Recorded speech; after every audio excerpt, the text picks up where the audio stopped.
তোমার সাহস তো বন্ধ না, আমি তোমার স্বামী থাকতে থাকতে তুমি আরেকটা বিয়ে করে আসলে। কেন মেয়েরা যদি 200 দিনের সংসার করতে পারে তোমরা কেন 2 ভাতারের ঘর করতে পারবে না? তার মানে তুমি দুজনকে নিয়ে এক বিছানায় ঘুমাবে? হ্যাঁ, ও পাশমোড়া দিলে তুমি আশমোড়া দেবে, আর তুমি আশমোড়া দিলে ও পাশমোড়া দেবে। আচ্ছা ঠিক আছে, তোমরা ঘরে উঠে এসো। আরে নতুন স্বামী তুমি বমি করছো কেন? পুরাতন স্বামী ছুটে এসো। Hello doctor.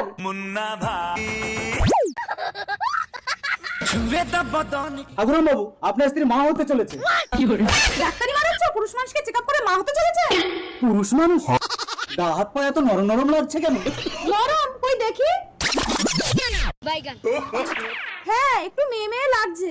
ডাক্তার বাবু একে ছেলে করে দেওয়া যাবে? এই আমি ছেলে না মেয়ে। আমাকে পাওয়ার জন্য তোমার স্বামী আমাকে ছেলে সেজে তোমাকে বিয়ে করতে বলেছে। খবর, আমি তো শুধু প্রেম করেছিলাম, তুমি তো বিয়ে করে একেবারে ঘরে তুলে আনলে। ডাক্তারের ভাষায় একে বলে চুলকে ঘা।